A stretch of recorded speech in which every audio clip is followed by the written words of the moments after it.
We're like 30 seconds late. Sorry, guys. Tonight we've got a special one. So thanks for coming in. What do we got already? Miles, me, Jedi Monkey, more Miles. Did we get anybody else yet? No, that's what I get for skipping a week. So I promise we have a guest tonight. We've been waiting to get her on for a while. So last time there were some issues and we had to readjust. So, but that was fine because we already had a second guest ready to go. We did a one-person round table. It was amazing. It was a very small round table. But you had to Google jokes before. That's so sad. I haven't done that. I just faked that I got it. Oh, yeah, that's funny. But yeah, we have Rachel from PetPedesAndPods. I don't know if you guys have dealt with her, but if you haven't, then you're stupid too. Like, she's great. Really responsible breeder, really responsible, has her stuff together, very organized, puts on a good show at the shows. What else can I say about her? She was our very first guest on the show. Very first actual guest. So episode 2 officially.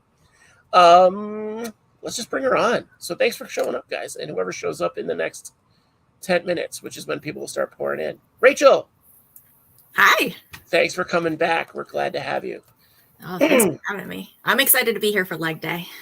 I'm really excited. I think that's good. Yeah, I'm doing my legs under the chair right now. I'm just doing steps. I brought some extra legs to help me. So a lot of extra legs. We're going to actually talk about millipedes. I have this habit on the show of having an expert on and then not talking to them about what they're expert in. So that's cool. I my psychic powers tell me we're going to talk about geese later. About geese? I was hoping to get it out of the way soon, but Louis is my favorite. I love a Louis update. I'm so sad it's past his bedtime. Yeah, it is. Poor guy. Poor guy. Sun's still out. It's not here. It's a little later here, though. Okay. All right. Fair.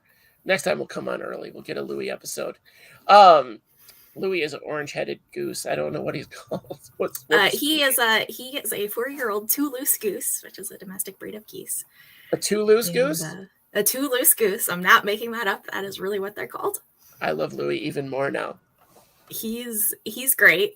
We got him a couple years ago because our little ducks needed some extra muscle. They needed a bodyguard, and he's great. He is great at that. Yeah, he's great. The only problem is in the spring he becomes just a raging hormone monster, and he attacks everything that moves, including us. And so quite often our evenings include telling Louis to go to bed and then Louis attacking us and then us having to pin Louis down to the ground until he calms down. That was a great picture. I should try to share that picture later of your husband. Like, I'm the my boss husband here. Just pinning him to the ground. Yeah. Yeah. He's just like, I'm the boss here. He's got the goose in a chokehold. It's amazing. Menagerie's here. Yeah. I didn't know that was part of responsible goose keeping was dominance instruction. You gotta know how to, and it's better if you do it in front of the girls. Like if you embarrass them in front of the girls, it's much more effective, and it'll last like a day of bruised ego. Yeah, until like the next day, then you got to do it again. I feel like you guys should get one of those like police net guns, like where they just boom, and it's just a net on him, and then you just leave him there for a minute. That would probably work great, actually. Like I told you, it's bedtime. Very confused. He'd be like, "What just happened?"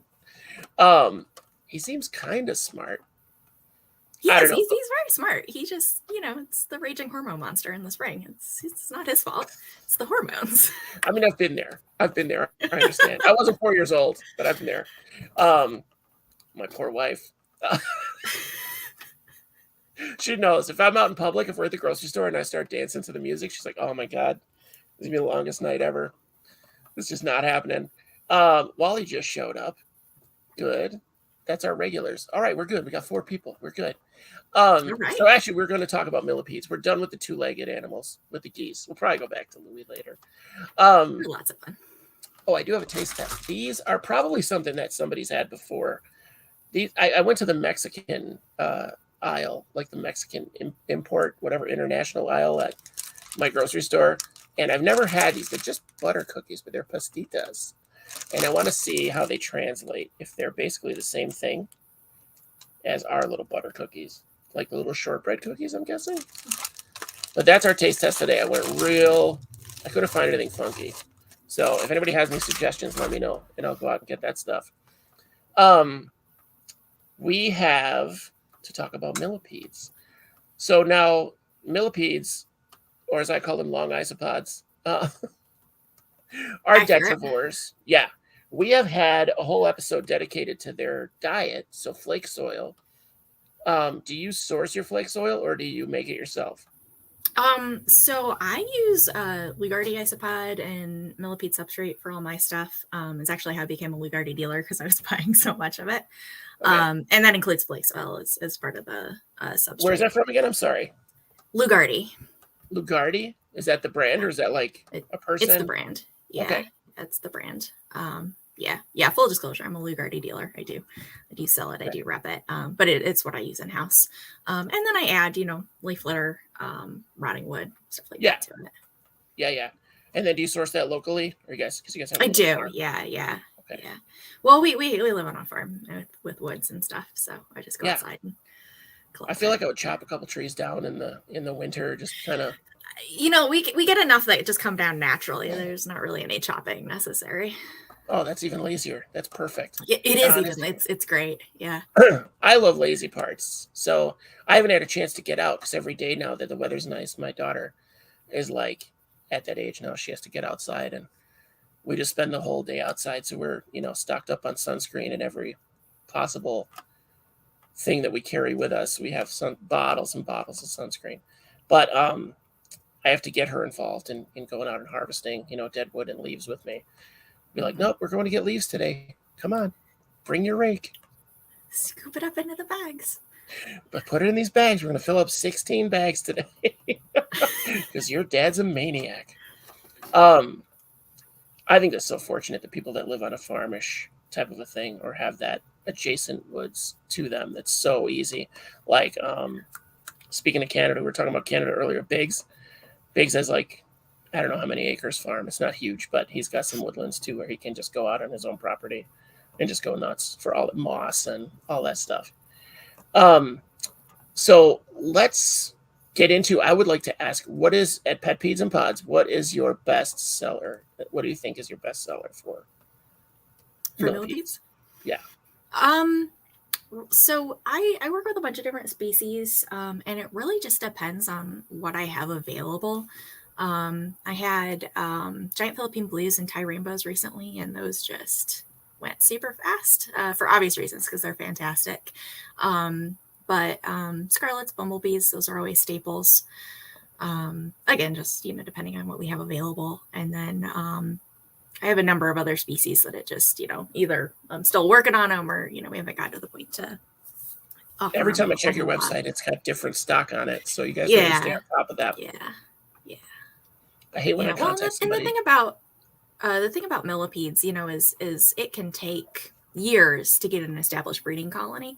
So, I have some that I've had for quite a while, and I've had them since they were babies, and they're just now getting to maturity. And, so it takes a while to get them established, and then you get a group of babies, and then you're sold out for the next 3 years, so it's just very cyclical. That's so different from isopods. Yeah. I'm used to that. Like, I sold off like 90% of my scabers and my dairy cows.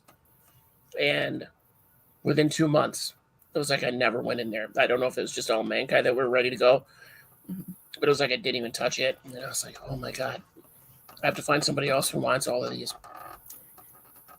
Because it just fills up that bin again. I wasn't that bad, but it was probably half again of what I had sold originally. And it literally was in 2 or 3 months. So now the millipedes, do you keep them with springtails in your bins, or because you can't keep them with isopods? Correct. Yeah, definitely not with isopods, because when the millipedes molt, they're soft and immobile for a long time, like way longer than you would think. I've had them weeks to months take to molt. Really? I know when I like first started out, I had some ivories, and I had them in with bumblebees, because you can keep a lot of different ones together, and I thought my ivories were dead. I hadn't seen them for like 6 months, and then all of a sudden they pop out, and they're these just so much bigger, and it just they took forever molting. So when they're molting, they take a really, really long time sometimes, and during that time they are just completely vulnerable. So keeping isopods with them can be very risky for the adults and for the juveniles, but they'll also eat eggs and babies as well. So if you're trying to breed them, you definitely just want to keep them with springtails. Or even just keep them alive. I don't know if you saw those pictures that were circulating too of the isopod just in the back end of the millipede just eating away. That was crazy. Like, what a way to go. Like, that's terrifying. Yeah. Can't really blame the isopod for that, but holy cow, yeah, don't keep them together, guys. But now hearing that you can just keep a community tank of millipedes, that sounds great because somebody's always doing something then. Yeah. And what's great about them is, you can keep, as long as they have similar care requirements. So pretty much any of your temperate and tropical millipedes you can keep together. The only ones I would recommend keeping separate are like the giant desert millipedes, just because they have, they need more ventilation. And it's just a little different care on those guys. Yeah, for sure. But they're very active. So that's not a big deal. They're always out. So that wouldn't be something I would be too concerned about. And they're super cool. That's another reason I wish I lived in Arizona. Like, I don't know why, but I'm fascinated by all the desert species.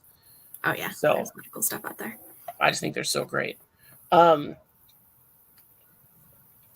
me, right before a question every time. So we went over the substrate. We went over where you're getting it from. We could put a link to that in the thing as well, in the description.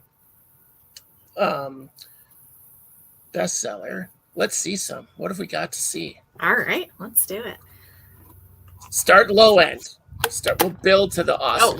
Well, okay. All right. So we'll start out.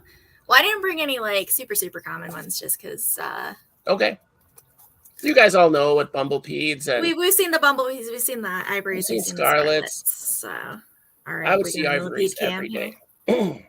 You were saying ivories are great, by the way. They're both a lot of them are. So yeah. So the thing with the natives, so like ivories, bumblebees, a lot of the narcissus species, smoky oaks, Americana, stuff like that. A lot of them are wild caught. And so, and the desert ones, I think only a couple of people have ever gotten those deep and breed in captivity. So that's something to be aware of, especially if you're buying like a millipede that's already big. It's going to be towards the end of its life cycle. Not that there's anything wrong with that, but a lot of people, they expect them to live a long time, and you get something that's already, completely mature. You're not going to have it for super long time. Okay. All right. What is this? So we're on a millipede cam here. Oh, let's get advice on breeding Narcissus americanus. I have never had any luck with them. I have some albino Narcissus americanus now that I'm hoping, but those are captive bred, so I'm hoping to have better luck with those. My advice with breeding millipedes is if you can get captive bred, get captive bred. You're always going to have better luck with those guys. So this is a Mozambique Fire Red millipede. We're going to go with common names today because I'm going to butcher scientific names. Awesome. But Kevin these Nasser are can come in later. Gorgeous. Yeah. He can do the pronunciations for us. These are gorgeous. He's getting pretty good size. I got these as tiny babies. And they're doing really good. So hopefully I've got males and females in this batch. I've got like 10 of them. That looks like well, what is the one with the saddle? Is that the females? The males are missing yeah. So some of them you can sex that way, like on the top, like the ivories have that saddle. Those are the males. So the males are missing seventh leg, right? The head. Yeah, I actually do think this is a male. Yeah. The first time I noticed that was on the show. Actually, somebody had theirs out, and I was like, "Oh my god, he's missing." Well, the ivories are cool because the ivories are really easy to sex. Also, an important thing to remember with millipedes is they all look like females when they start out, and then once they kind of start reaching sexual maturity, the males develop that missing segment. So it's not really easy to sex them as babies. So at some point they just don't get that leg after that molt. Right. Okay. All right. They don't just like rip it off like I'm all man, baby. No, it's when they molt. So that's the Fire Red. They're really cool. They've got like that very dramatic black striping with the red, and he's just going. I like that a lot. I think that's a really good looking millipede. I can't get over some of the things that people are showing online now. I adore ivories too, 503. That's my favorite one. Even out of the ones I've seen at shows, like ivories are just ivories are just, they're so active. They have just a ton of personality. They're so It's friendly. less Like, like they owning a don't box of care. fur. Yeah. Yeah, I hardly ever saw one curl. Yeah. They did like to poop on me as soon as I picked them up, so that was a thing. Yeah. Yeah, my well, we're gonna get to one later, but he was not having it when I got him out. Oh, Mantis showed up too. You got one out that's not happy? Oh, well, we'll get to him in a bit, but yes, okay. Yeah, he pooped everywhere. He secreted everywhere. He was not feeling it, so we might just look at him in the container. That's fine. We don't need to stress. I'm trying to get one off a paper towel right now. All right. So this, we go back to millipede cam. This is a Thai rainbow millipede. Those guys are really so pretty. Hopefully, can you guys see this okay? Hopefully we're in focus. Yeah, he's coming in pretty focused. Yeah? So, okay. Yeah, with that black background, that was really clever because usually people try to do it and the phone wants to focus on your face. Like all that technology wants to find a face. And so it's definitely, yeah, we can see the focus on that pretty good. Okay, good. Yeah, so these are Thai rainbows. These are really, really nice. I would say medium-sized millipede. It's getting to be full-sized on this one here. I just like the colors on those. I feel like cameras and pictures don't do them justice. I saw them in person. Oh, I think totally on your table. agree. Yeah. And I was blown away. Yeah, they're really, really nice. I'm always shocked at how these guys look in person compared to. Yeah, they've got like that blue coloration with the red striping and little red feet. Always like, I'm going this way. And the antennas are like, it's got like a red face and red antennas. Yeah. Let's see if we can get a face shot here. There we go. Really cool. So cool. I can't get over how poisonous they are. I just saw a special of these monkeys in India that grab the millipedes and kind of bite them a little bit. Like not to hurt them, just to get them mad. And then they rub them on their fur to get parasites off of them. Yeah, because those are the cyanide secreting ones, right? Yeah, they were huge. Yeah. They were bigger, big black millipedes. They were crazy. And I was like, what kind of weird fruit are they holding? It looked like nuts or something. Yeah. And then it's like, nope, that's a millipede. And then they're just like scrubbing them on themselves. The fact that monkeys like figured out medicine has it's great. Blown me away. They have upset tummy. Oh, they steal charcoal from humans and eat charcoal. They figured it out.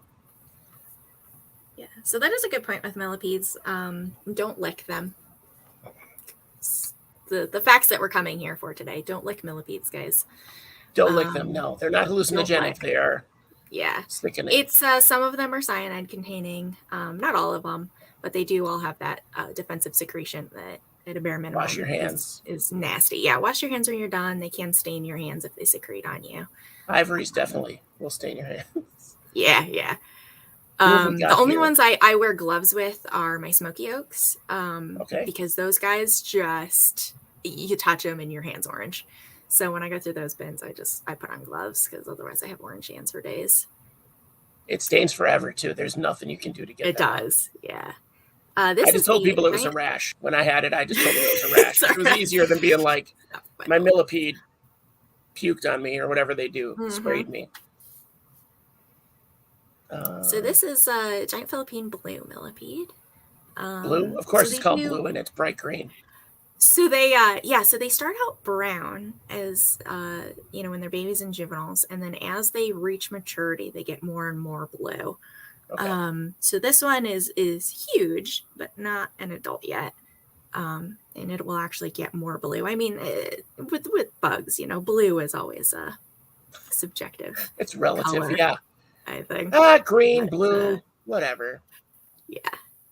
These guys are really cool. I love these. He seems really chill, like he's snacking on your finger right now, isn't he? Super chill. They are, they're just really chill. They get huge.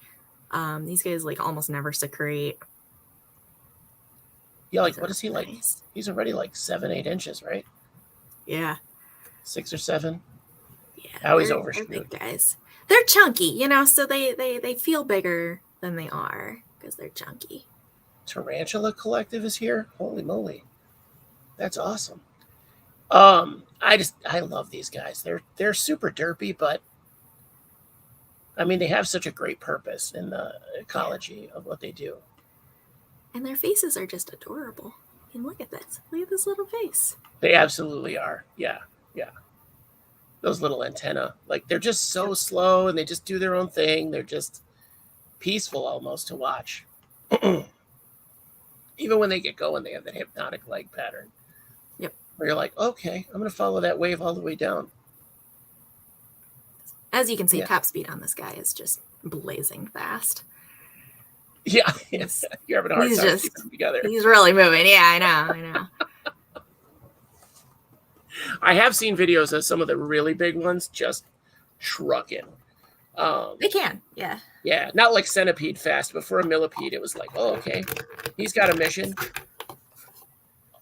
I get personally offended at shows when people come up and go, oh, look, a centipede. And I go, no. No, you can tell because it's not terrifying. Exactly. So I'm still trying to plan a show where I go back to Rick's from Ophi Spider-Verse and hold a centipede. I'm willing to take the chance that it's going to get really mad and bite me. I'm willing to do that for you guys. But they literally, that is one of the few things that just makes my skin crawl. Oh, that's gorgeous. So this is a flame-like millipede. I just can't get over those. This is a mature male. He is gorgeous. And then I have I brought a couple. Yeah. I mean, that's a skinny boy for how long he is. Oh, yeah. Skinny long boy. And then this is a baby. Definitely more defensive. Yeah.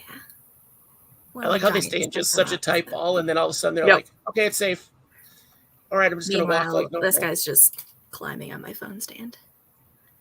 Little one's uncurling now. Here we go.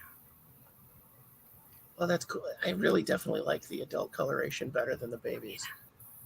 Well, they're pretty much uniformly brown, the babies. This is a flame leg. Mantis, this is a flame leg.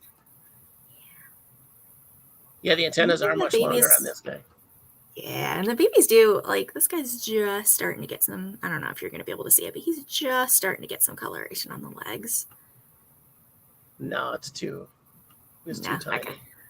We'll put him back in. We're going to have to, like, ship people macro lenses before they come on. Talk about trying to get things in focus. Holy cow. Right. Yeah, hopefully everybody's seeing this at least okay. I do go through tons of some substrate. Just so much substrate. And I keep very deep bins for these guys. Now, do you just kind of like scoop some out and then replenish what you scooped out, or do you try to take the whole bin? Yeah, it depends on how many are in there. A lot of times I can get away with just mixing more in. But the bigger colonies, especially like bumblebees, I end up having to do a substrate change, like a full substrate change about once a year. Okay. And then I have to keep my substrate for like 6 months because babies just keep popping out of it. Try to get them before they breed again. Yeah. Yeah. Yep. Yeah, I would have I feel like I would have this separate like massive bin of substrate, like a kid's sandbox of substrate that get the babies out of. Yeah. Yeah. Good. I'm glad you guys can see everything really well. Good. Oh, look at those. These guys are just awesome. I love them. I just that wave of, I'm going to call it orange because I love orange better than yellow. Perfect. These guys I've seen at shows, not on your table because I was just enthralled with those cappuccinos that day. I get so mad looking at stuff at shows because it's babies. Yeah. And it's like, okay, yeah, I can kind of see it. Like you're squinting, but the cappuccinos have their coloration through their whole life. Yeah. So this is a male, you said, right? Yeah, this is a male. He's definitely got that hunchback saddle. Now, a week after, I think, I had bought bumblebees and scarlets from you and the ornate harvestmen, which, guys, if you haven't had the ornate harvestmen, pick some up. They're super cool. They are super shy, but they're just cool to look at. But these guys, or the millipedes, started to breed. Started to mate. And I didn't know what that looked like. So I didn't realize all their stuff is right here. Yeah, it's like right here. Yeah, and it looks like they're dissolving each other. Yeah. Which I had I was like, and it seems weird. Yeah, they mate face to face. It looks like they're eating each other. It's just so I separated them twice, and then I remember I messaged you like, what is happening in here? And you were like, leave them alone. What are you doing? So my ignorance overtook me, but I was like, this does not look appropriate. I had them separated. I was like, this one's savage. What is happening? Because like the segments kind of separate, and then there's like this, I don't know how to explain it. Like it looks like chewed gum. It looks like chewed gum, kind of. I was going to say gooey, but that seemed a little graphic. But but you're not wrong, though. It was like, it doesn't look great. So it looks organy. Here's the problem I'm having here. Oh, my face camera light on. But yeah, I was panicking. I was like, this is happening. But I never expected like neck genitals. I never expected that. Right. Yeah. I mean, nobody does, really. I mean, yeah. I still don't understand how isopods mate, because it doesn't look like anything is connected. No, it doesn't. So it looks like osmosis, kind of. Yeah, at least these guys, it's like, oh yeah, you're definitely doing something.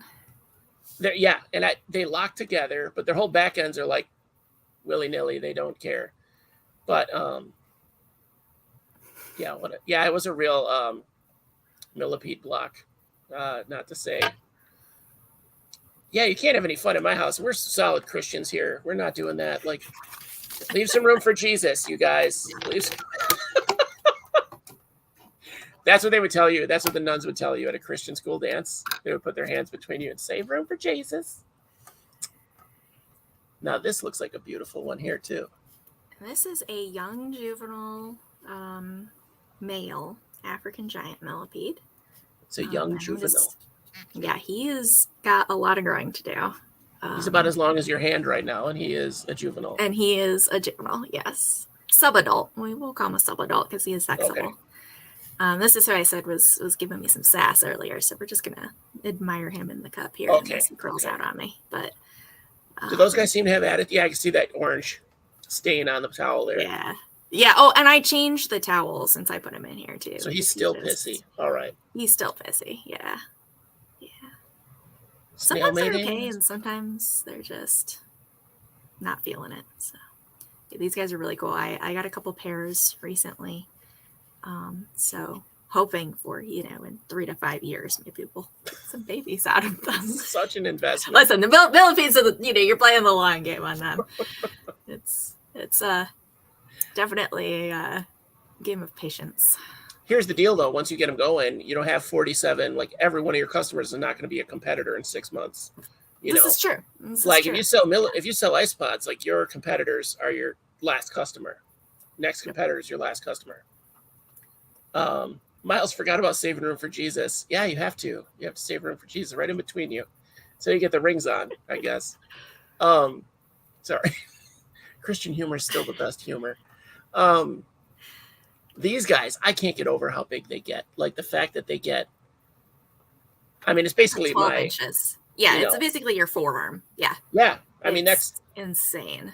Yeah. That's about 12. It's a little bit longer than 12 inches, I think. But I think they could get that. So I've seen them on people, pics on people recently of the adults. And it's like, that's crazy. There's an insect that big. But then you see fossil evidence of like, these are peanuts. These are tiny. Yeah, like the bus-sized millipedes or whatever. Yeah, I saw that one where you could ride it. And I was like, okay, I'm kind of down for that. Yeah. So they're just so yeah. So the African giants are awesome, and we really need more people to really start trying to breed them. I don't know if everybody knows this, but these guys used to be imported just by the thousands. You could go to the pet store 15, 20 years ago and buy them for $10 a piece. They were everywhere. And then imports just abruptly got shut down on these guys. And what was here was what was here. And nobody had captive breeding programs going at the time because why would you? They're just coming over like candy. And so people very quickly had to figure out how to get these guys breeding. And so the price has just exponentially increased on them. And when you can find them, if you know you want them, get them. No, I know all the pets like that were in that you could get for cheap and were just coming in by the bucket load. They'd be in that tank with like 100 of them in there at the pet store. And 90% of those were going home to families that had no idea what the hell they were doing. So all of those died within 6 months easily. So Yeah, I would imagine there's not many captive breeding programs. But do they breed readily? Are these guys not that hard? Just after their 5 years? It definitely seems like it's a lot more challenging. This is going to be my first real shot at getting them to breed. Okay. So we'll see. But yeah, it seems like they're not like the worst to get going, but they can be definitely a little more particular than some of the other ones. And when they lay eggs, are they laying them in like just in general, millipedes, are they laying them in like a clump, or are they're just scattered kind of here and there? So generally it's in a clump. Not always. Bumblebees are a big exception. They actually lay eggs just pretty much year round, and they just kind of drop them periodically. A lot of millipede species are seasonal breeders, so they'll only lay, one clutch after a molt. And almost all of them, not all of them, but almost all of them lay the egg enclosed in a capsule made out of frass. So enclosed in their own poop. So that way, then when the egg initially hatches, they have an immediate food source. And a predator looking for it, it just looks like a ball of poop. So right. Smart. Right. And smart. So if you're looking through your substrate, it's really difficult to identify eggs versus frass, which is why I said when I change out my substrate, I always keep it, because you really can't tell if there's eggs in there or not. And just, wait and keep going through it until you pull out, because most of them, as far as I know, most of them poop balls. Like it's a little ball. Yep. Yeah. So that's everyone that's pooped on me has been a ball. So they're crazy expensive now. Remember them being $20 15 years ago? Yeah. Yep. So much stuff you could get at shows and pet stores 20 years ago that you do not. You have to look in zoos or know somebody. Okay, so when they lay eggs, I guess it depends on the species how many they lay at a time, right? Yeah, entirely depends on the species. It can be, 15, so now are the bigger guys? 100. I know with vertebrates, like the bigger guys tend to be the guys that live longer. Dogs being the glaring exception. But the longer the lived species, the larger the species, the less they procreate. So, or the longer, you know what I mean? The longer the gestation, the less babies they have. But this is insects and millipedes, whatever. Invertebrates don't generally care for their young, so that's not an issue. They don't have to worry about their own resources. Yeah, these guys, it's entirely dependent on the species. Like these guys, it takes them I think it's 10 years to get to complete mature size, and then they can live for another decade after that. So these guys are very long lived. The flame legs, which maybe a size comparison, they're still pretty good sized millipedes, right? Yeah. These guys are 3 years total life cycle. 3-4 years. So okay, so that kind of works. Yeah, so you really only get one batch of babies out of those guys, whereas these guys, you'll probably get several out of a female. So it just kind of depends. Some of the smaller species live, a long time. Some of the bigger species live a long time, and sometimes vice versa. It really just depends. It just depends on the species. I like that you're oh, this one's still pretty big, and it's tiny. He's the tiniest thing compared to this guy, but normally it feels big until you put him next to this guy. Well, like I said, the flame leg looks like a real skinny boy, and that is the African is definitely chunky. Yeah, he's got some junk in the trunk. He definitely does. And then even the Philippine blue, he's pretty good sized. And he's chunkier too. So that's he's chunkier. Yeah. He's in the middle there. Mm-hmm. That guy is so pissed to be here. He's hiding his head. He's just can you just put me back in the dark, please? I need dirt. That you were doing this to me today. Now, depending on, do you do any supplemental feeding depending on the species? I know people give them cucumbers or. Yeah. Well, I typically do root vegetables, so carrots, potatoes, and stuff, just because they don't go picky. You can just kind of leave them in there, and then I'll periodically do cucumbers. Mostly when I want to get counts on them without digging, because cucumbers millipede crack. So if you put cucumber in, they'll come out for it. So they come running. Yep. And you're okay, I have 26 of these, and they're just in a circle. I just imagine them in a circle, just eating them right in. Pretty accurate. Yeah, that's pretty accurate. One jerk in the middle, I got this. That's pretty accurate. Yeah. It was that one. Well, That one's the one in the middle. That one you just had out. That's definitely a middle eater. Oh yeah, yeah, for sure. See, we're coming up with millipede curses on the show. You didn't even know. You middle eater. Oh, Moon's here. All right, Moon. Always late. Always. Moon must work weird hours. Do we have any more? Got a flame leg. That was everybody I had pulled out. So. I mean, you've definitely got more species, so that's fine. I do. Yeah. These are going to be a lot of the other ones are smaller, so I figured these are easier to see on camera. So now, how often are you adding supplemental? You just keep it in as you need it, like replenish it basically as it gets devoured? Pretty much as they deplete it, yeah. Because like you said, root vegetables last forever, so you just keep an eye on it. Now they need a calcium source as well, yeah? No. A lot of people use it, but a lot of people don't. Oren says in his book that he's tried it both ways and doesn't see any difference. I think the substrate I use has some in it, but I don't add anything additional for them. Okay, so the substrate itself, I probably have. Yeah, that makes sense. A lot of people add it to their substrates, the commercial. Everybody that has them. I still can't get over that there's so many people that sell dirt. I know it's more than that. I understand it's more than that. But like flake soil, I get that takes months. But a lot of the mixes, it's like, okay, what do you have in here? Leaves and dirt. It blows my mind when we go to shows and sell leaves and dirt. It's great. Yep, the leaves. But now I do buy some leaves because there's some I can't get here that, or as readily. And it's so nice to just get them prepared. This guy's being so good. We're just gonna look at him. Yeah, he's just so chill. He is. I want to teach him tricks. Watching this one, I keep thinking of the ones in Bug's Life that pulled the little circus.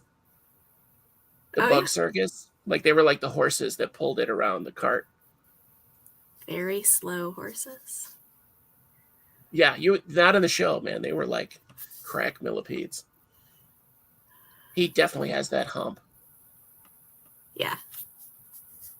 So you don't really see their molt when they go, because they go underground, right? They basically burrow. Typically, yeah. Surface molts are not usually a great thing. I actually had a great picture of one recently. One of the Philippine Blues did a surface molt that actually went fine. Okay. And you could actually like see the molt, but they do not do like whole pieces of molt. It's like little bits of molt when they come off of them. So. Oh, I was going to ask. Yeah, it's not like a potato, like the potato. So I just read potato on the screen. Do it for the potato. I read the word potato and I was like, so it's not like a potato. No. So like the it is not like a potato. Can confirm, not like a potato. Yeah. Thanks for letting us know that fact. Fun facts, guys. We're here for it. Don't lick the millipedes. They're not like potatoes. 1 to grow on, 2 to grow on. Yeah. We'll get more before the show's over, I'm sure. So what do you mean they molt in bits? So is it like a sequential thing from the head down, or is it?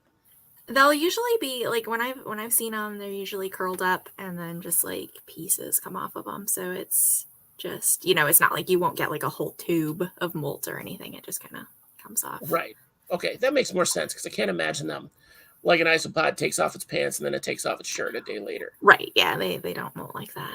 Seen so many posts lately of what's happening here. And it's like, oh man, it's dying. You need to stop. Like, give those to me. Those are the funniest panic posts on isopods. But you wouldn't see that in these millipedes very often. Right. Kind of have to be in the right place at the right time. Yeah, generally you don't want to see molts. But like I said, every now and then you'll see them. Or they'll do it right up against, if you've got them like in a glass enclosure, they'll do it right up against the glass and you can actually see it. Now, how, for I guess most of them, the temperate ones, obviously the desert ones don't need it, but how moist do you keep them? How damp do you keep the substrate? So you want the substrate to be damp enough that you can feel the moisture in it, but not so damp that like if you squeezed it, water would come out. So you want it to be damp, but not saturated. Okay. Because I think I had a problem with that too when I had millipedes. Like they are my kryptonite. I haven't had any success with them at all, really. I think I kept the bumblebees alive for a year. Yeah, they're real easy to get too dry and they're real easy to get too wet. Kind Because it's definitely, you know, it's not like isopods where you have a moisture gradient. So you do have to water them. You know, you got to water them so that the water gets all the way through the substrate. It's easy to overdo it. Yeah. For sure. I feel like I would want to put my false bottom on there, but they'll probably just burrow down to that. So the false bottom I've been using is just putting a layer of sphagnum on the bottom and then my substrate on top of that. So at the very least, there's some moisture. You know, once you get it to that point, there's moisture in the bottom. Mm-hmm. But I feel like they would just go down right to that and just mess it up. Yeah, I don't do false bottoms with any of these guys just because, like you said, they'll dig right down to it, and I worry that they'd get crushed if you're using like clay balls or something. Yeah, well, yeah, I would have the barrier, but still, like they would just the babies can get down there, and yeah, and then grow enough that they can't come out, and yeah, not good. And then okay, so temp and time estimate. They're talking about baking leaves. Oh, baking the leaves. Now, do you bake yours, or you buy them, or how do you sterilize? Yeah, if I collect them, I bake them, and then I'll buy live oak in bulk that's already treated. Okay. Because I go through so many leaves, just for my own use, on top of selling, that I don't have the time to treat leaves. So I do buy sure. bulk. I'm like a 50-50, I think, with the isopods. So I don't treat a lot of the leaves that I have. I do like the Wally Kern method. I leave them in a black bag out in the sun. And that seems to be enough for me, if I even do that. Because I've been working on, there's a new train of thought that's to moisten the leaves or wet them and give them to the isopods first. That I think detrivores, all detrivores, it would benefit from that. This is my theory. I'm not saying anybody's doing anything wrong. I'm not mandating anything. I have to say that because I got a really shitty email last episode or the last time we talked about this. But they're like, actually, it's like, okay, man, I didn't do what you want to do. What was I saying? So so I mix. I put in some dry leaves, but then I give them a handful of the wet. And the wet, like I have them soaking in a bucket in the garage, basically. And so they'd get destroyed. Like those wet leaves are gone within days. Whereas the dry leaves are kind of like when you're saying like leaving a carrot in there, like they're there and they eat them, but it's kind of like not their last ditch, because there's definitely ones that eat it all the time. But that somebody was saying that that's probably better for their digestion and easier for them to get at the nutrients that are actually there. And then there's the train of thought that's like baking them and sterilizing them takes the nutrition out of the leaves. But I don't think when we supplement with everything, I don't think that that's such a big deal. Personally. Yeah, I agree. I would rather bake and be safe than not and have centipedes. That's where I'm at. Those damn tiny centipedes. I've never had an issue baking. When I add leaves in for the isopods, I don't necessarily do anything additional if they're dry. When I add them in for the millipedes, I do spray them first just to get that process going. Because the millipedes do need that, easier to digest, quicker. Whereas the isopods just kind of smash whatever you give them usually. Yeah, they don't care. They don't seem to really care. Yeah. I did for a little bit when I was just doing it a little bit to test it out. I was keeping them in a bag. Like I would put a freezer bag, a gallon size, kind of fill it with leaves, spray them down, and then leave it in the fridge. And then then I just started leaving it out, but sealed. So then that would get them damp enough and saturated enough that I felt comfortable. But it was one of those things. That might be a good idea with the barrier. I wonder if some type of screening and something like bio balls. I think that would work. The bio balls and the screen would work, Wally. I've just been using a layer sphagnum, like maybe an inch wet. And then, so it's a lot of sphagnum. And then just putting the dirt on top of that. And so eventually it gets all mixed in. But there's the whole base of it is moisture absorbent, really. And the isopods, as far as isopods, they don't get to it. Like they don't burrow as much as a millipede. So I know they do eat the sphagnum eventually, but they don't really get to it. So it's not a really big deal. In the bins that I tried it in, it's still pretty much there. So, but it helps me to kind of be more negligent because I have other projects going. I hate to say that, but isopods love it. That is a great thing about millipedes is if you set them up right, you can definitely neglect them for a long time. I have some very large bins That, I mean, they can go a good month without me doing anything to them. And I feel like that's probably, yeah, exactly. That's the benefit of the bigger bins is, you can just set them up, set it and forget it, kind of. Throw a couple carrots in there every now and then, Yep. That's what I kind of love about tetrivores, is they're as involved as you want them to be.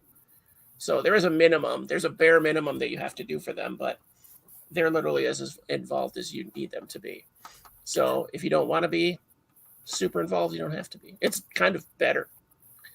So that's good to see with millipedes. It's almost the same. That might have been my issue too, is keeping them in expecting them to be so low maintenance and having them in a smaller bin, because I didn't have many. So they were in these little tubs. And I wanted them like that too, so I'd have a better chance of seeing them. Then I got so worried about them because I found out that if they're molting and you go like digging around, you can totally murder them. So, because I was like, I can't see them. Let's see where they're at. Let's see how they're doing. And luckily that didn't happen. But I'd have been a mess if I just ruined them.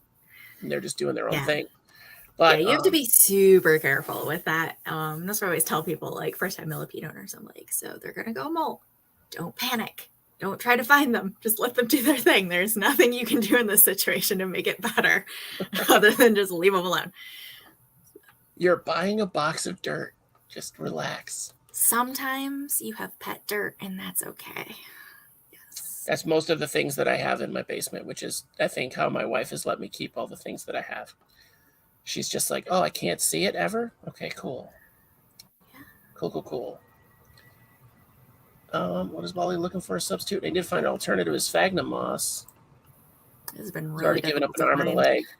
Yeah. I'm going to turn this camera off, Josh.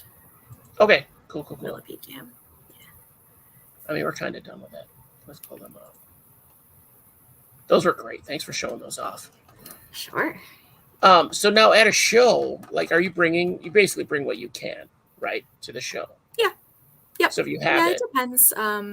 If I have it, I mean, we rotate inventory at shows, just depending, on what's available and inventory space, if it's a bigger show, if it's a smaller show. But yeah, I mean, generally I try to bring some of everything that I have available. This summer I'm going to be pulling back on some of the higher end stuff just to let it breed, but that's on the isopod side. Okay. So I always tell people, if you know what you want in advance for a show, just go on the website and pre-order it, and that way you can pick it up in person at 2:30 and you don't have to worry about it. That's a cool idea. I haven't tried to do anything like that with anybody at a show. I should check that out.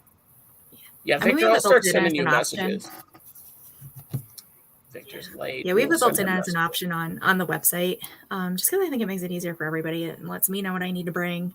And some of our shows historically, like the first hour is just insane.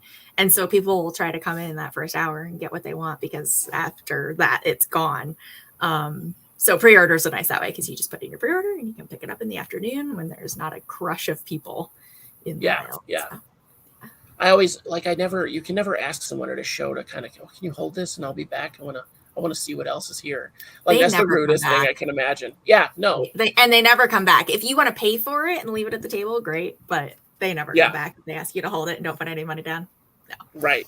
Because I've always had that thought, like, I don't know what else is going to be here, because I haven't, I walk in and I just get like, I got to see everything. And I wind up never buying anything. And which is probably for the best. Like, I don't have enough time or room for anything else, honestly. Oh yeah, they're getting Victor's caught up to speed. Yeah, don't lick your isopod or your millipedes, and they're not potatoes. Millipedes are not potatoes. Yes, that's what we covered so far. So we still have a lot to cover. Good solid facts here today. And they cover their eggs in a ball of poop. So, which I think is super smart. I'm totally behind that. There's an ant where I've never seen an ant before, and that means that, I missed them. That means that they're spreading out again, checking things out. I literally basically have 2 ant colonies now. I have one in the tank and one that like got out and is still around. Doing its own thing. Free range ants. There's literally one right on my chair. Okay. I just gave them the rest of the can of cat food up here, so they're going nuts. Have you seen this thing I built? I did. Yeah. Okay. All right. I didn't know if you had seen it yet, so I'm super proud of it. And now that part is ant proof, except when they fall off. But that's like 1 or 2 ants. It's not going to do anything. It's not terrible. I don't keep them with millipedes either. Well, I have. That's smart. I would not keep them with millipedes. Yeah, I have the little outdoor ones in there, but I imagine when they molt, they're fair game. So, but I've still seen some in there. The ones that you just get in your yard, the little, they have the bigger segments. I don't know if that's a thing. What was your Italian word? It was like jablone. I was trying to watch that episode of Russ and see. It wasn't Russ's episode, though. We came up with this. Russ told us how to pronounce something in Italian, and it was like jaglone. It was jaglone. That was it. Hey, jaglone. That's not how Russ pronounces things. It's always a good time. That is not how he told us to pronounce it, but I was saying it like that, and then I saw Russ was here, and I was like, how do you say that? And then I was like, hey, jaglone. So it turned into this weird, for that night, it was like this weird curse word. I'm just going to leave that up there. All right, cool. We got it. I knew someone would remember it. I'm so dumb. I never remember anything. It's cyanide. What you guys are looking for is cyanide, by the way. Jaglone?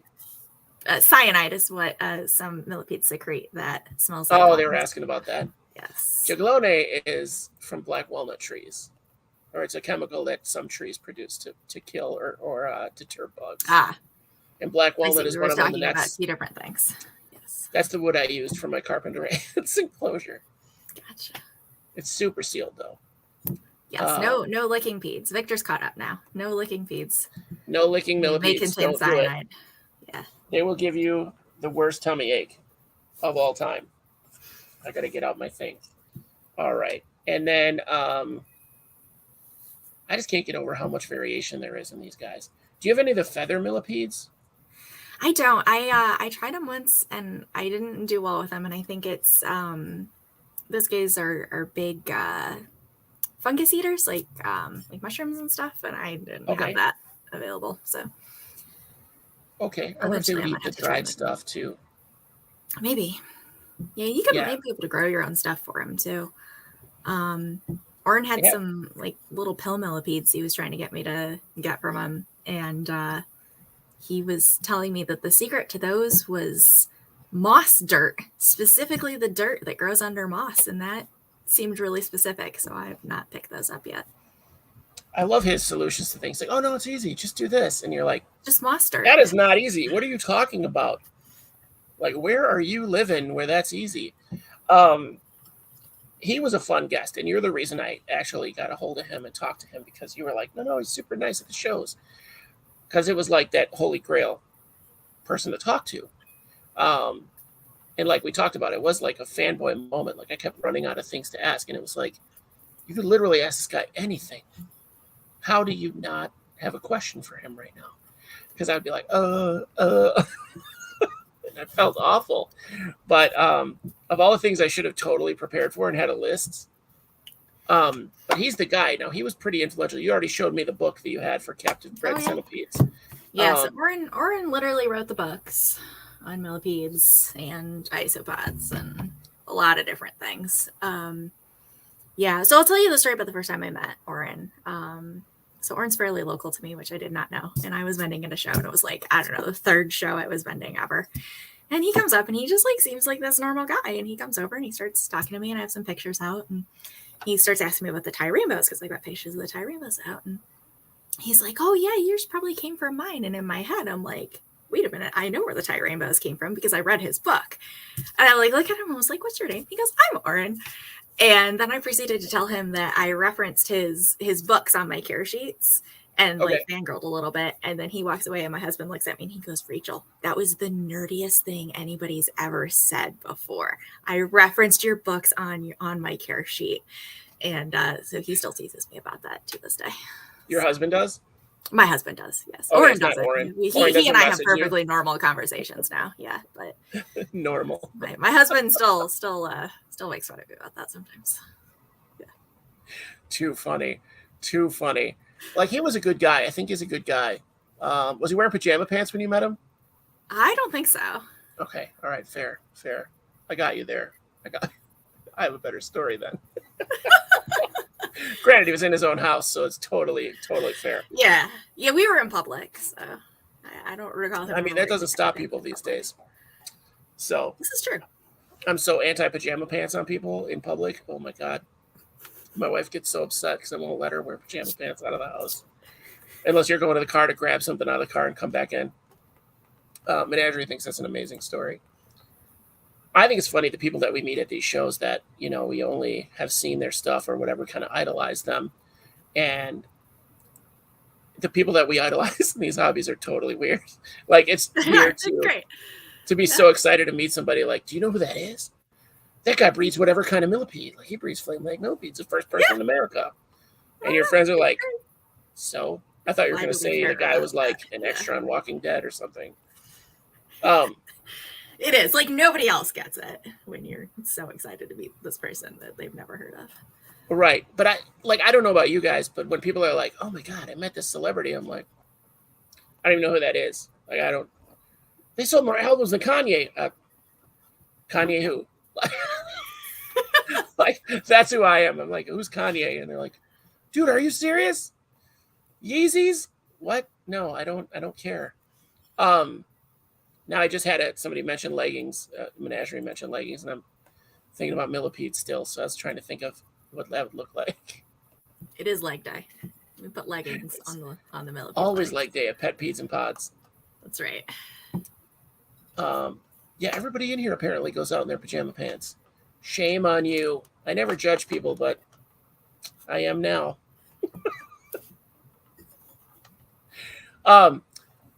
Yeah, I think at the shows it's so fun to get to meet the people. I got to meet some of the big YouTubers. I don't know, they're not really on my list of people to get to know, really. Like, some of them are great. Like, I would totally dork out. But I think I'm spoiled knowing people like yourself and people that have their websites and are well known as shows. And like, I take it for granted.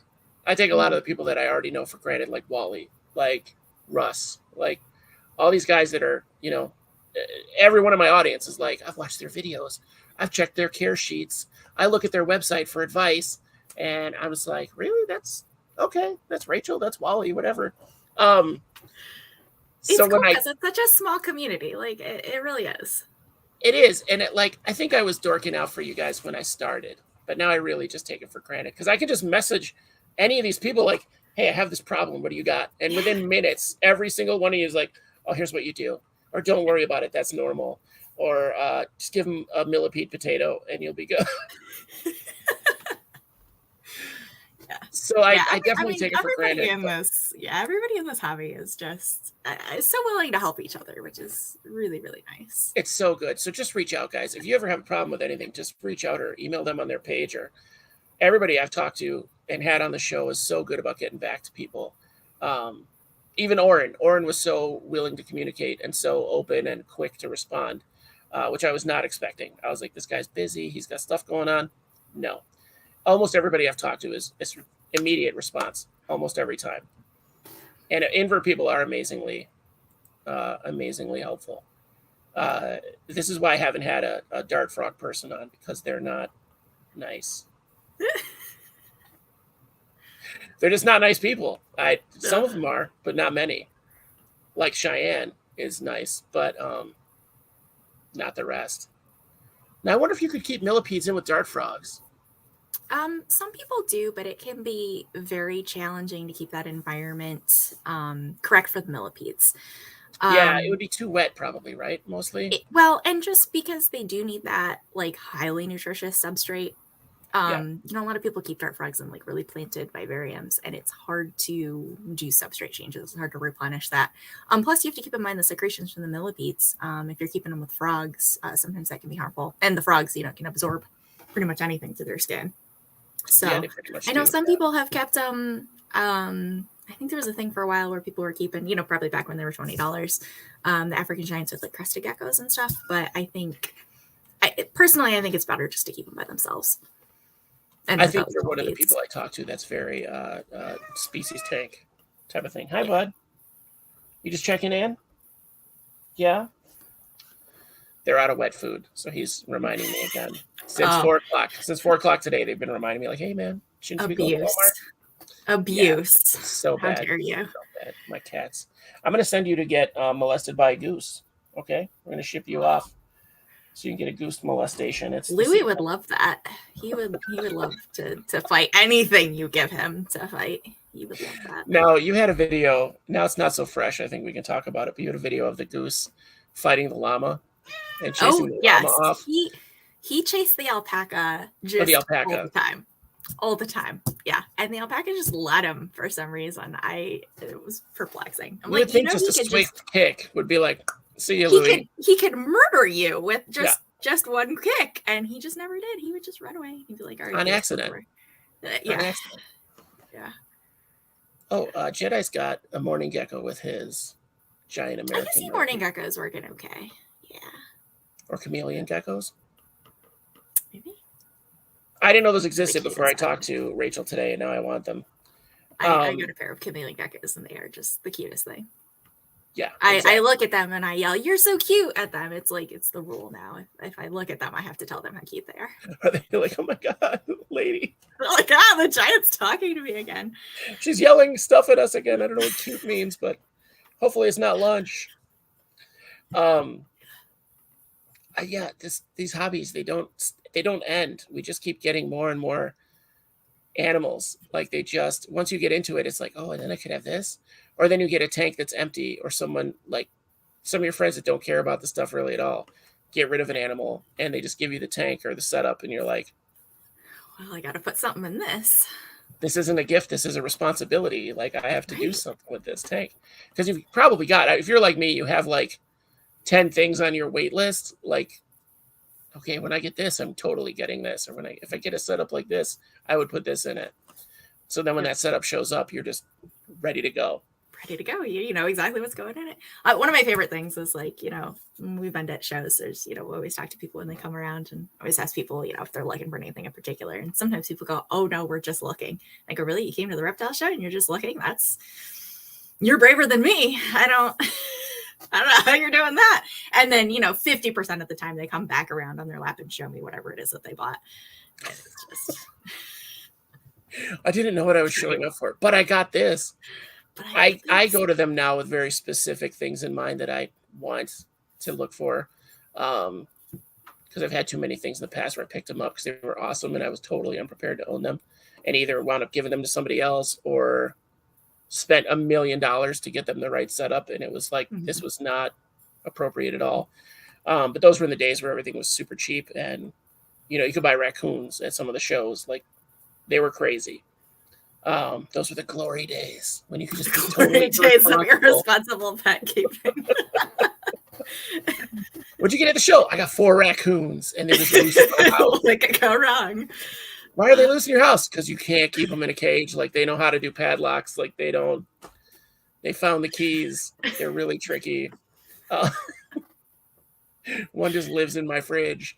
Yeah, you could do anything. You could get anything at these shows. A kinkajou, I think at the last, there was this really sketchy one in Alsip, I think. And it was, if you couldn't get it, there'd be a guy like, hey man, meet me out back. Like, lion cubs, really? Okay, all right. Welcome to Illinois, I guess. Okay, so I have to tell you about this email I got the other day. Somebody sent out an email to like a bunch of vendors, and they're like, hey, we want to start this new reptile show, and we're also looking for people to just bring exotics to the show, like bears. And I'm like sitting here going, wait, like adult bears? What kind of bears do you want people to bring to a reptile show? Are they going to be contained? I'm very concerned about this email. Like, now I see in my head, because you have the people now that have their, like, I don't know if they have the shows by you, but we've got a family that goes around the shows by us with a fat crested or a bearded dragon and like a hoodie, and they put a hoodie on them, This little tiny, like, with their logo. It's adorable. Yeah. It is adorable. But now I'm seeing this, like, you walk up to the booth and this guy just got a bear walking around behind him with like a piece of cork bark in a hoodie. And you're like, I would not leave that booth for one thing. My husband wouldn't either. He loves bears, but I just have like this very bad visual in my head of like, oh yeah, just bring your bears to this show.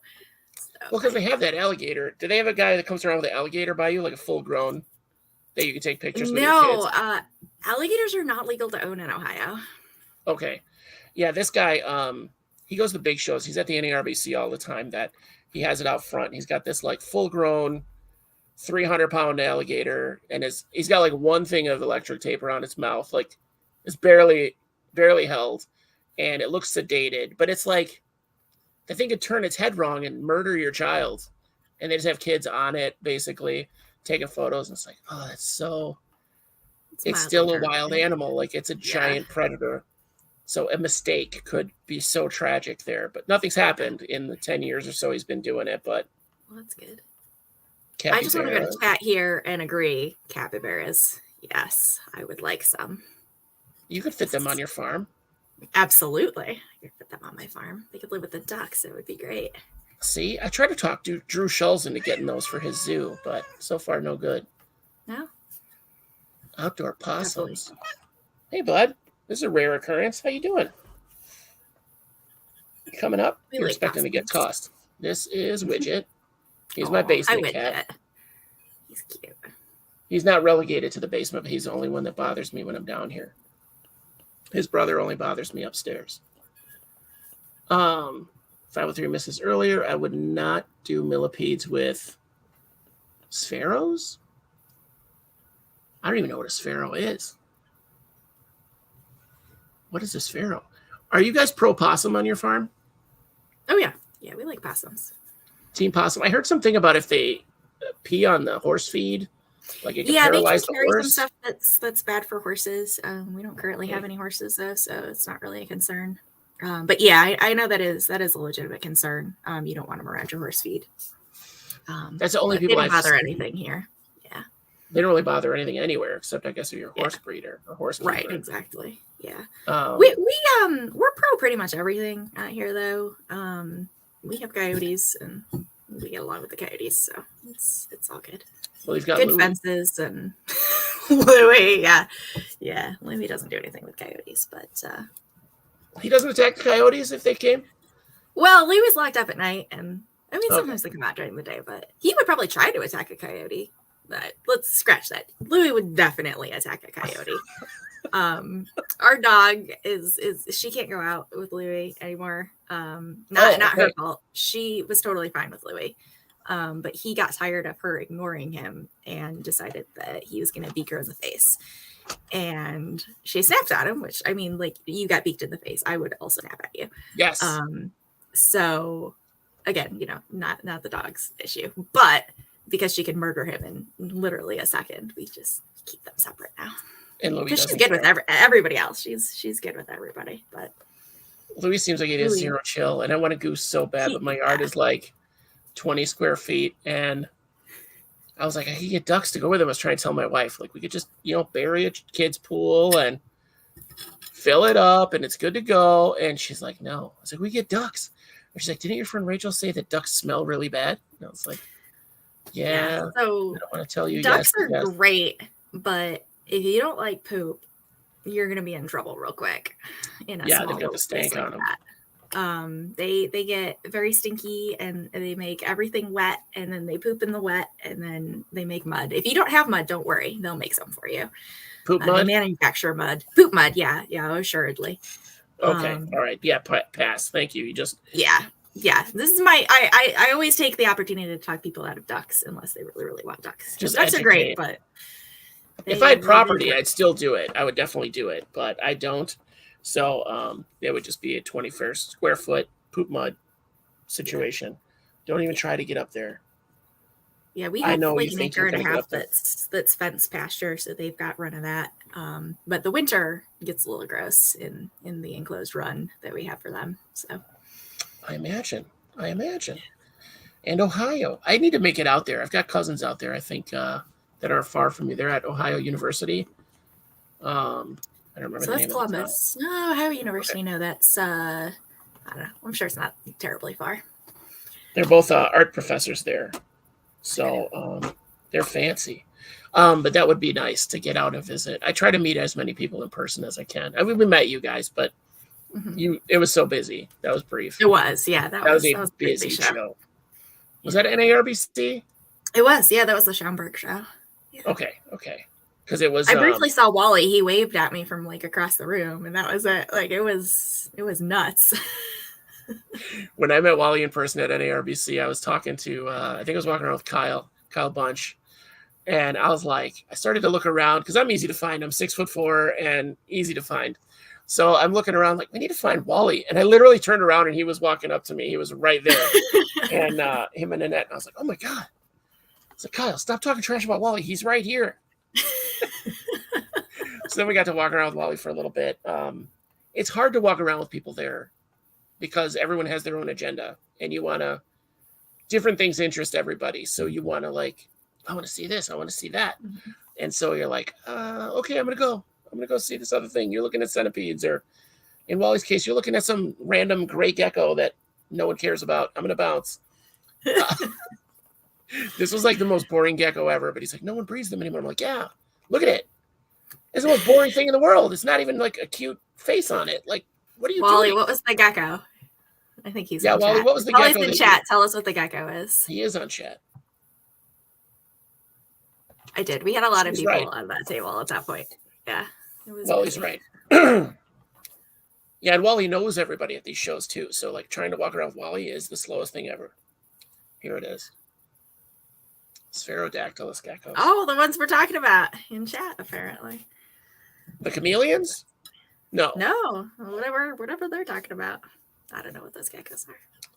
These were he was talking about these gray. He was showing me these gray nothing geckos, and I was like, oh cool, yeah, that's dope. And then that caught me. She's like, you don't care about these geckos at all. I was like, no. Cosmic Comet Inner Chi-Chi. This is my new favorite viewer right here. Cosmic Comet Inner Chi-Chi. That's the first comment. Welcome to the show. I already love you. Thanks for coming. That's the best name, is it not? That's great. And I'm thinking in Spanish, Chi-Chi is boob. So that's why it's funny to me, because I'm Toilet Humor King. We're doing great here. Nanette is listening and just laughing. Yeah, she knows. She knew. She rolled her eyes as soon as Wally and I got together. She was like, oh, here we go. Strap in. But yeah, your booth was busy the time that I got to see it. And both times, because I did a circle.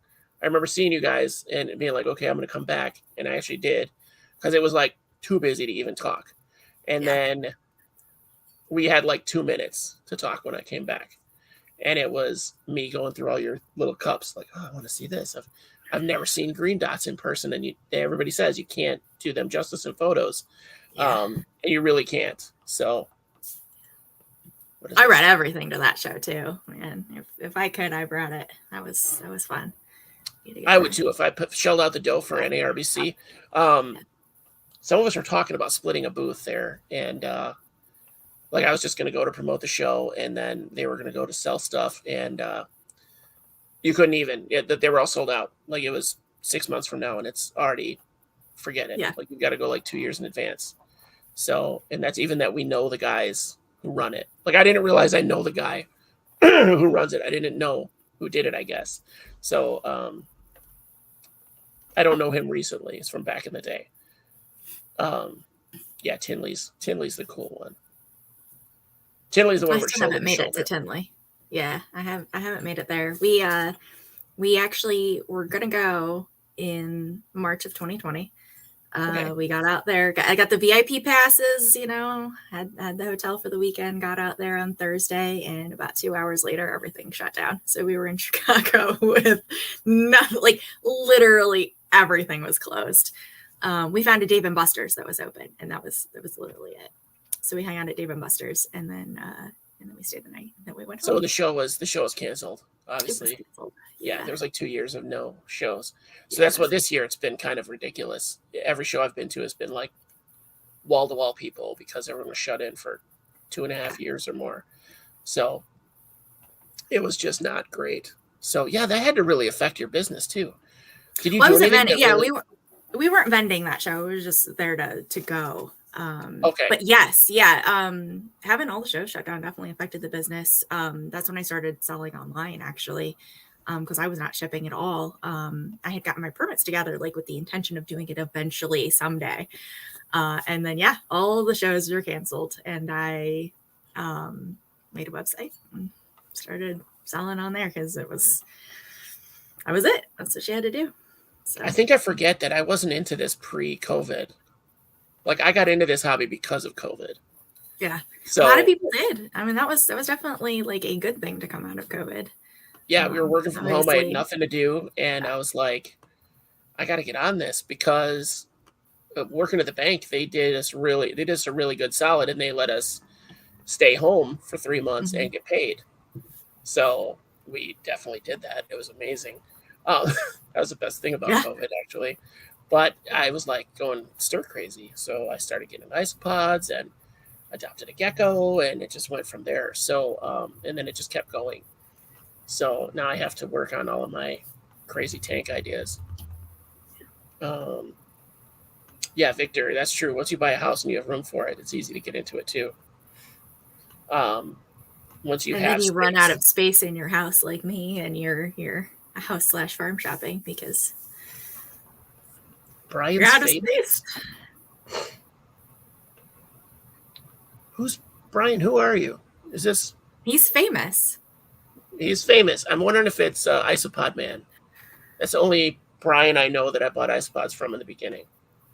I don't know what DCs are. Dairy cows? Maybe.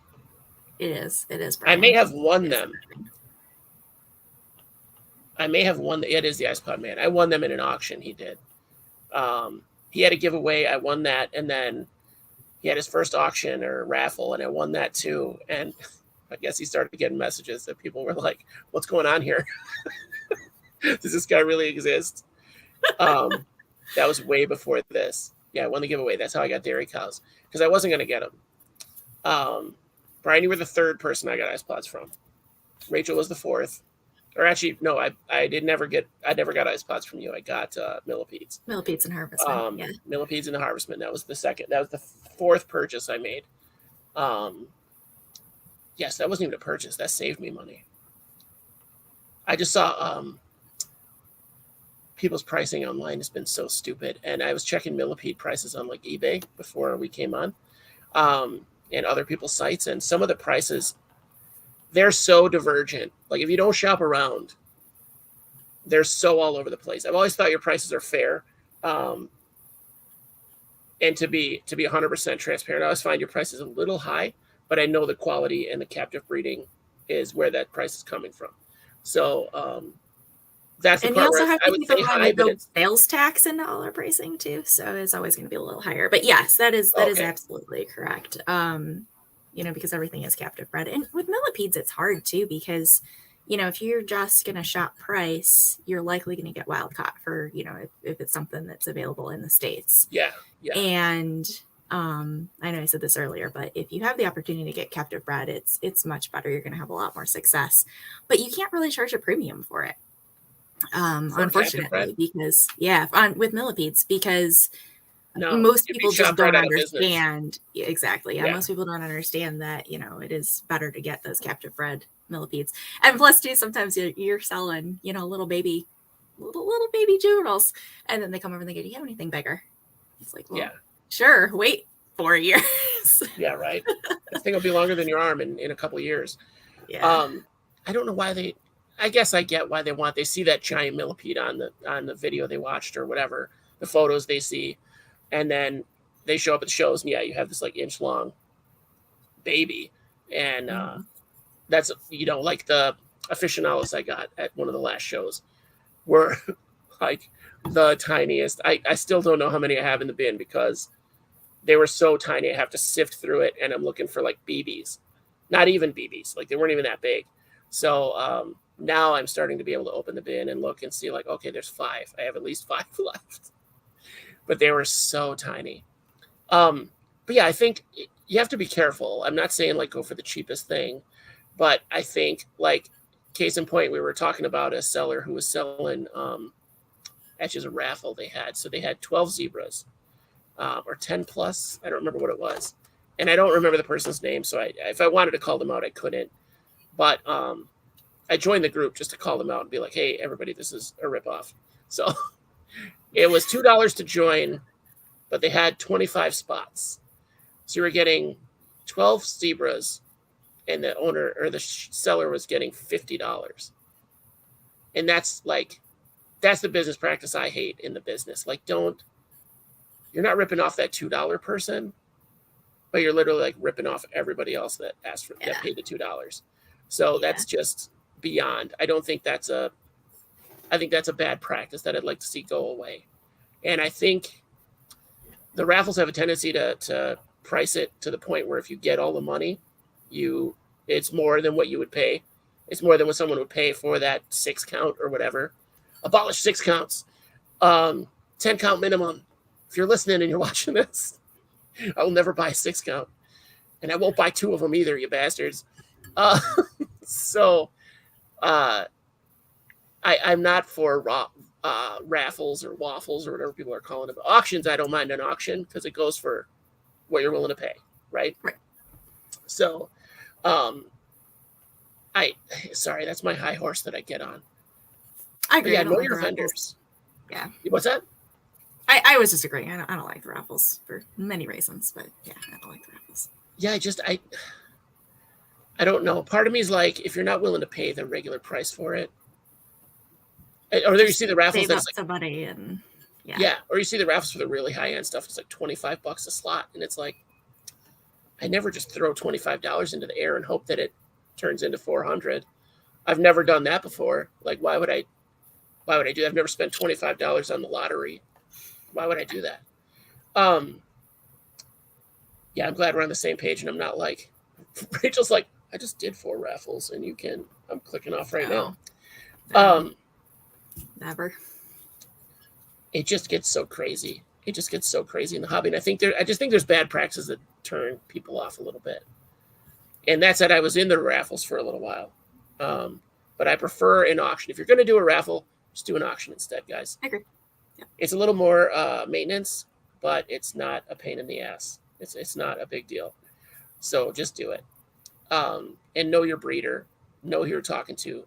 Like I said, we're coming up on our hour and a half, so I can't recommend Rachel enough. She's over here.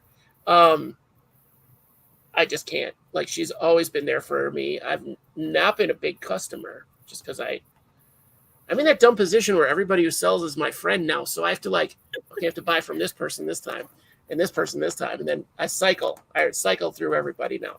I don't think I've ever been anybody's big customer, but I will say I've never heard a bad thing about anything you sell. I've never heard a bad thing about your business practices from anyone. And there are some chatty, gossipy. Yeah, there are some chatty, gossipy, petty people in this hobby, but I've never heard anything bad. I mean, everything there is great. Shipping prices are great. Everything I've ever gotten from you has come like in great condition. Even those ornate harvestmen, I feel like those would have been the biggest risk because if the box got jostled around too much, they could be damaged. Yeah. So they're just so fragile. But Wally's got you up as A+++++. Thanks, Wally. Which is good. As a fair competitor, I think that's good. Wally's always supportive of everybody. Yes. Everybody that deserves it. And just to go back to your comment too, yeah. You guys don't have to be a customer to ask questions, get help for me. I'm always happy to help anybody who wants it. So that's true. And even if you don't want to wait for a response, the care sheets that you have online are amazing. There's so much information there. So I could say that too. Yeah, Rachel will just help you out, even if you bought them somewhere else. Yep. You don't have to show her a receipt to get help from Rachel. Absolutely not. Yeah, and if you're coming to a show in person, come talk to me because that's why I'm there. So, but yeah, message me, email me, come talk to me at a show. I love the folks that are at the shows and just like 80% of why they're there is to educate people. Yeah. Because you get so many randoms that walk up that are there that don't know anything, or they brought their kids and they want to know about, oh, let's check this out. Yep. Like they're there for a gecko and they see your centipedes or millipedes. Sorry, your millipedes. Jeez, why would I say that? Yeah. I still need to go on. I still need to go get that handle that guy, the centipede. I think that'll be the best show ever. The first episode, I peed my pants. Another new viewer that I don't know who Jason P is. Oh, awesome. Hi, Jason. Welcome to the show, Jason. You picked a good one. I was expecting to see like half of your family show up. That's what we've had lately. Everybody brings their whole family. You're going to be on YouTube? It's really not that big a deal. But that's so good. I think that's just such a great business practice to be available to your customers, to your prospective customers, to the community in general. And I've never found you to be judgy or like you don't have an adamant, has to be done X, Y, Z. It's just, you definitely have your checkpoints that, definitely should be taken care of, like the right soil, the right leaves, the right. But the right soil for me doesn't have to be the same right soil for you. That's kind of what drives me crazy in a lot of the exotic hobbies is people are like, it has to be exactly like this. Well, it's not always true. Some things can work for one person that don't work for another person. So it just depends on what works best for you. That's cool. I think I was talking about like you use flake soil, right? I use it's a formulated. I mean, it's a formulated full substrate that contains it. Yeah. Cool. Because I think that's a big deal, having everything there and having it available, the information available. And I like that. There's different things because it is every single breeder that I know of invertebrates has their own way of doing things. Yeah. And who's right? I can tell if you have full bins, you're clearly doing something right. Yeah. So if you breed enough to breed them and sell them, clearly you're doing something right. So there's nothing to really get on there. What is this? I can't read it small. Oh, I don't remember what that's. They're talking about mini horses. Mini horses? Something about mini horses. I saw something about mini horses in the chat. We get a little I would just like to weigh in that I would also like mini horses. So, yes, I agree. I'm super allergic. To like. Oh, are mustelids? Is it No, it's not mustelids. What are horses? Equine. Well, equine, yeah, but there's hooved animals. There's a word for hooved animals, and I can never think of it. Anyway, I'm super allergic to all of them except goats. Apparently, I can handle goats. But goats are special. I mean, we can all agree on that. Goats are special. Speaking of stink, that's a smell you take home with you. Goat funk. So the nice thing about our goats is our goats are all boys, but they're all neutered, so they don't have that smell. They don't get that musk. Very smart. I get that thing at the petting zoo where I just get assaulted by goats. Like if I sit, there's a bench usually in the petting zoo, and I'll go sit there while my daughter runs around with other kids. And my wife all of a sudden will start laughing, and I'll be petting a goat, not paying attention. And all of a sudden I look, and there's like 10 of them around me. Like, I don't know why. I have like goat magnet on me. Like they're leaving everybody else alone. I think it's just because I'm just chill there and not running at them to pet them. You're not hitting them repeatedly in the face like the small children are probably all day long. Yeah, but all of a sudden there'll be just goats. They're on the bench. They're next to me. One's trying to get in my lap. And it's like a full-grown, full-size goat. It's not like the little mini goats. So it's like, okay, all right. Undulate. That's it. Okay. Thanks, Jason. I knew we liked you. Jason P shows up first time. He's got the info. That's amazing. Well, I guess Miles beat him to it. We got undulates all over the place. Goat Messiah. I'll take that.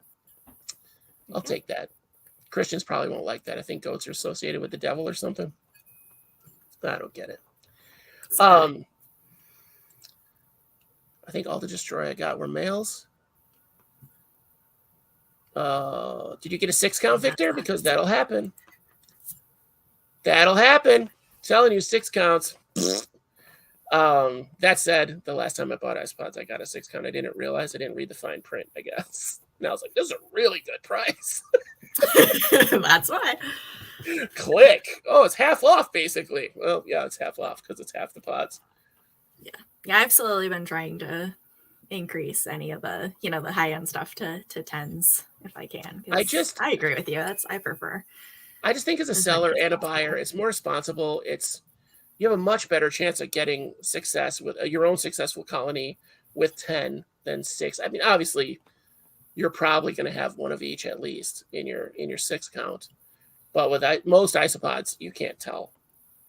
Like, I guess you could, but especially not if you're selling juveniles. Like, it's gonna be impossible. Yeah, you're not gonna be selling adults. Hopefully, I do like some people throw in an adult on the big species. Wally sent in, he threw like the biggest Hoffman Segi I've ever seen into the bin, into the thing I bought from him, just so I could get an idea in person, because they are huge. And then I was the saddest person ever because he died a month later. I was like, no, he was a big guy. Yeah. I got him out to show my daughter. She named him Mr. Yucky, and he was the mascot of the show for a while. Love it. Not for long, unfortunately. For about a month, I hear. Yeah, a couple months. It wasn't a long time. I'm glad to see, because I feel like the more expensive the isopod is, the less you get. I've even seen places do like 5 counts or 5+, which is a 6. Yeah, whoever did that. You were doing them at the show, I think, the 6 counts. I don't remember. But my 6 counts are really 7, so it's a secret. Don't All right, it's still fair. All of my counts are at least +1. Even at the shows? Even at the shows, yep. I get it with the shipping because you might lose one. But yeah, but I feel like if you're buying it in person, you shouldn't get less than if I'm shipping it to you. So I always put in the same amount regardless. See, guys, again, Rachel, top shelf. Top shelf breeder. You're checking all the boxes right now. Yeah. Wally agrees with the 10+ counts. Wally's A+ too. Anyone who agrees with me, A+. I thought all your orange lavis died. You had months later. How do we know Jason P? 2's enough, Jason. 2's enough to get a whole 1,000 of lavis. The odds do kind of suck on low counts.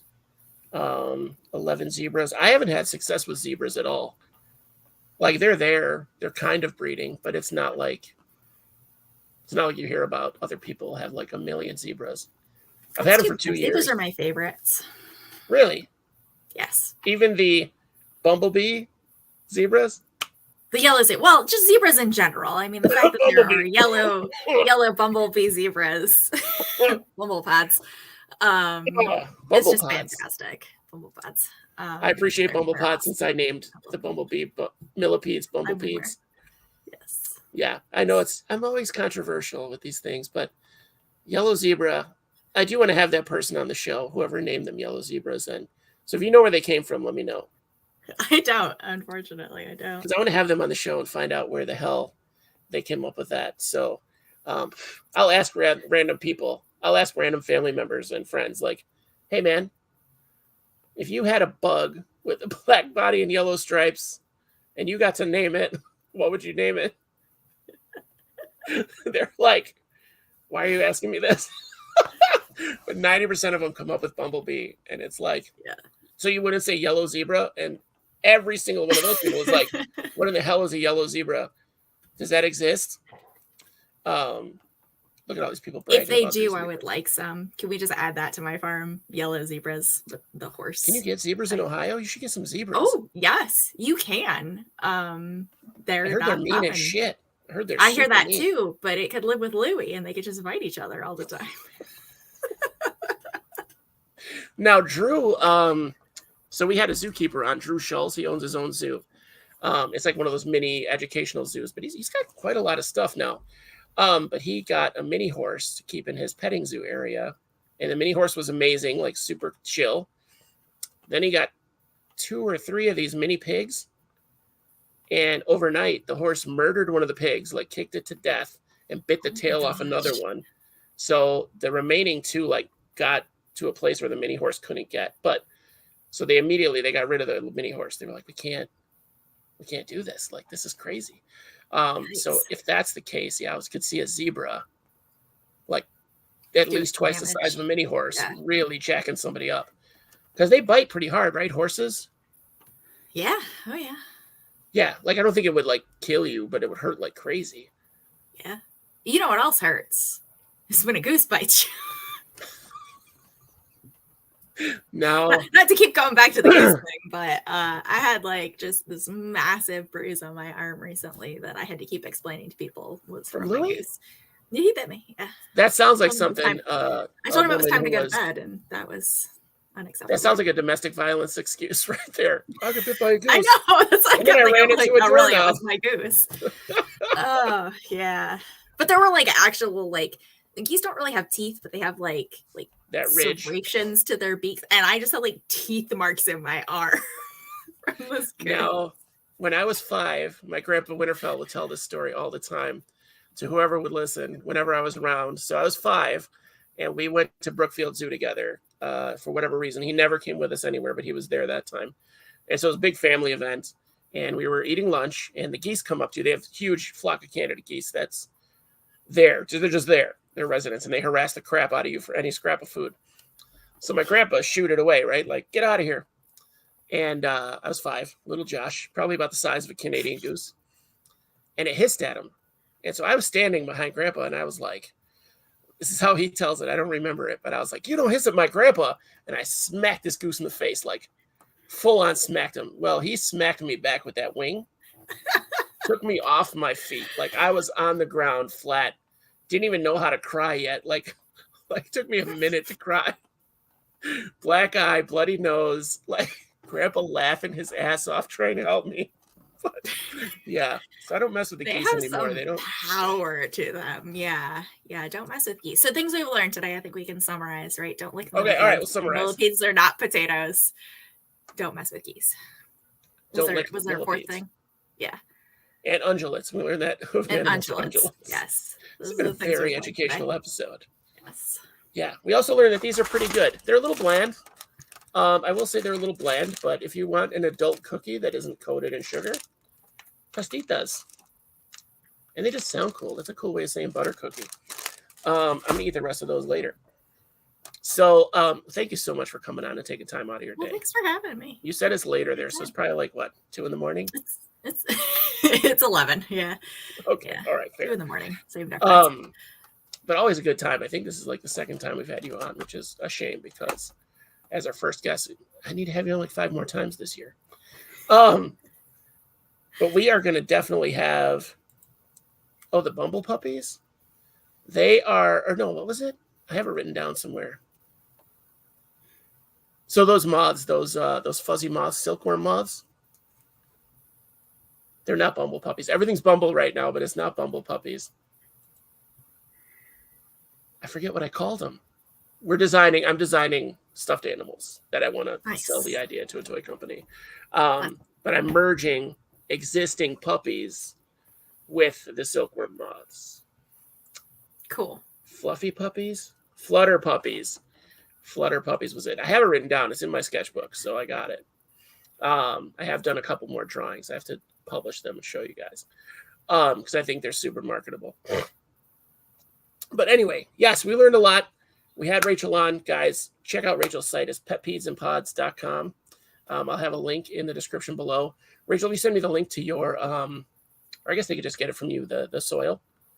Yeah, it's on the website, but I can send it to you. Yep. All right, we'll just leave it on there for your site. You're a dealer. You can get it. They'll get it from you. I had a great time. So I know we talked about just about everything, including millipedes. We did. We stayed fairly focused on millipedes for the majority of the show. Do you want to talk about ticks? I don't think anybody breeds ticks. And I think we could get some really cool color morphs out of ticks. So if you're watching, that's very niche. Nobody has gotten into that yet. So that's a hard pass for me. Hard pass on that. Someone will come up with that idea or take me up on that idea. I think ticks is the wave of the future. It's the next step in this invertebrate. People are already selling leeches. I just not down with that either. Not as bait, like real leeches, just for pets? Real leeches for pets. Yep. Gross. Yeah.